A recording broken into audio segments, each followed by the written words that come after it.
Good evening everybody. আমি যেটা আগের ভিডিওতে যেটা আমরা করেছিলাম পার্সেন্টেজটা, ওটা আমার ফার্স্ট ভিডিও ছিল। এটা হচ্ছে সেকেন্ড যে পার্ট ক্লাসে কতগুলো প্রবলেম আমরা সলভ করার চেষ্টা করব। যে প্রবলেমগুলো দু তিনটে পার্ট, অনেক সময় ছোটো ছোটো ওই প্রবলেমগুলোর মধ্যে পড়ে এই চেন সিলেকশনের জন্য। দ্যাট মিনস যদি বললো যে রিডিউস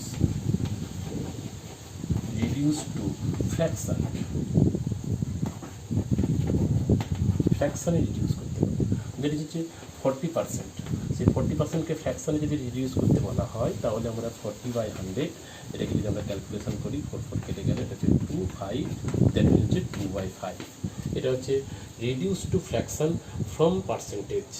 নেক্সট আমরা যদি আরেকটা যদি আমরা করি যে রিডিউস টু পার্সেন্টেজ যদি আমরা করি, reduce to percentage, that means fraction থেকে আমরা পার্সেন্টেজে নিয়ে যাচ্ছি। পার্সেন্টেজ রিডিউস, দ্যাট মিনস হচ্ছে হাফ ফ্র্যাকশনটা হচ্ছে হাফ, তাকে যদি আমরা পার্সেন্টেজ নিয়ে যাই তাহলে হাফ ইন্টু 100, দ্যাট মিনস এটা হচ্ছে percentage. So this is 50%। So আমরা এটা শিখলাম কি যে reduce to percentage as well as reduce to fraction. তো এই দুটো জিনিস শিখলাম। এরপরে আমরা যেটা শিখব সেটা হচ্ছে what percentage. X is what percentage of Y. এইরকম ধরনের কোনো, এটা একটা প্রপার্টিজ বলতে পারেন, এটা একটা প্রপার্টি। কি property? X is what percentage of Y. তাহলে X is what percentage of Y, সেক্ষেত্রে দাঁড়িয়ে শুধু জাস্ট কিছুই করবো না, আমরা এক্সটাকে ওপরে বসাবো, অফ ওয়াই কার মধ্যে? ওয়াইয়ের মধ্যে, into 100, that means the percentage. আমরা একটা এক্সাম্পল দিলে জিনিসটা ক্লিয়ার হয়ে যাবে। সেটি হচ্ছে 6 ইজ, এক্সাম্পল যদি দিই 6 ইজ হোয়াট পার্সেন্টেজ অফ আমাদের 12। সেক্ষেত্রে তাহলে আমাদের এই হোয়াট কত পার্সেন্টেজ, 6 কত পার্সেন্টেজ, 12 কত পার্সেন্টেজ, তার মানে কীভাবে ওপরে 6 নিচে হবে 12 ইন্টু 100। এটাকে জাস্ট আমরা ক্যালকুলেশন করলে আমরা পেয়ে যাব 50, দ্যাট মিনস হচ্ছে 50% ইজ দ্য রাইট অ্যান্সার। এইরকম শর্ট কোশ্চেন কিন্তু পরীক্ষায় আমরা দেখছি যে অনেক কম্পিটিটিভ এক্সামের ক্ষেত্রে এইরকম ধরনের কোশ্চেনও পড়ে। এরপরে যেগুলো আমাদের আরও একটু যদি কঠিন কোশ্চেন হয় তাহলে সেক্ষেত্রে আরেকটা যেটা কোশ্চেন পড়ে প্রায় আমরা দেখতে পেয়েছি যে যদি আমরা প্রবলেম যদি এরকমভাবে আমরা প্রবলেমসটাকে দেখি যে কোনো একটা আর্টিকেলের প্রাইস, কোনো একটা আর্টিকেল তার প্রাইস হচ্ছে 72 রুপিস 72, কিন্তু সেই প্রাইসটা প্রথমে 20% আমরা কি হলো, প্রথমে 20%, এটা 75, প্রথমে আমরা 20% ইনক্রিজ হলো, কি হলো, প্রথমে 20% ইনক্রিজ হলো, পরে আবার কিন্তু 20% ডিক্রিজ হলো।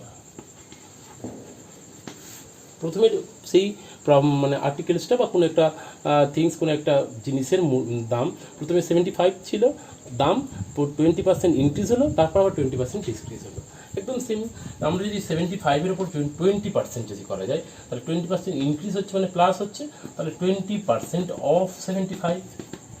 আমরা আগের যে চ্যাপ্টারটাতে আমরা করেছিলাম যে 75 তো থাকছে, 20% অফ 75, 75-এর 10% কত হবে, ডেসিমাল পয়েন্ট একটা আসবে, দ্যাট মিনস টু 7.5, 7.5 টাকা, 7.5 টাকা ইন্টু 20%, তাহলে 10% হলো কত, 7.5, তার ইন্টু 2, তাহলে 7.5 ইন্টু 2 তার মানে 15 প্লাস 15 করলে আমরা সহজে পেয়ে গেলাম কত, 90।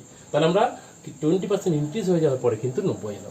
এরপরে আমাদের 20% ডিক্রিজ হচ্ছে, তাহলে মাইনাস হবে 20%, কার উপর হবে না 90-র উপরে, তাহলে 90-র উপর 20%, তাহলে 90-র উপর 20% মিনস 90-র উপর 10% হলে কত হবে, 90-র উপর 10% হলে পয়েন্ট একটা ঘর আগে আসবে, দ্যাট মিনস হচ্ছে 9, আর হচ্ছে 20%, তাহলে 10%-এর ডাবল হবে, তাহলে 9 × 18, তার মানে কত হয়ে যাবে, 90 থেকে 18 মাইনাস হয়ে যাবে, দ্যাট মিনস হচ্ছে 72। তাহলে আমাদের আফটার ইনক্রিজিং দেন ডিক্রিজিং ফাইনালি যে 75 ছিল তার ভ্যালুটা এসে আমাদের ফাইনালি কত দাঁড়ালো না 72। এইরকম ধরনের কিন্তু প্রবলেম আমাদের দেখেছি যে কোনো একটা আর্টিকেলস থাকছে, তারপর 20% ইনক্রিজ হচ্ছে, তারপর 20% ডিক্রিজ হচ্ছে, হয়ে প্রবাবলি যে ভ্যালুটা কত আসছে, এইরকম ধরনের আমরা একটা পেয়েছি। এরপরেও আর একটা প্রবলেম আমরা দেখেছি, প্রবলেমটা পুরোটাই আমরা প্রথমে লিখব, the price of sugar. Problem, price of sugar, price of sugar কি না রেজ বাই 25%, 25% বেড়ে গেছে। If the family want to keep their expenses on sugar the same as earlier, সুগারের জন্য তাদের যা খরচ সেটাকে যদি সেম রাখতে চায় তাহলে কি হবে, if A family wants to keep their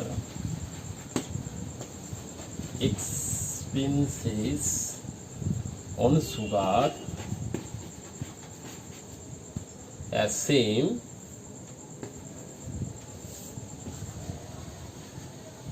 earlier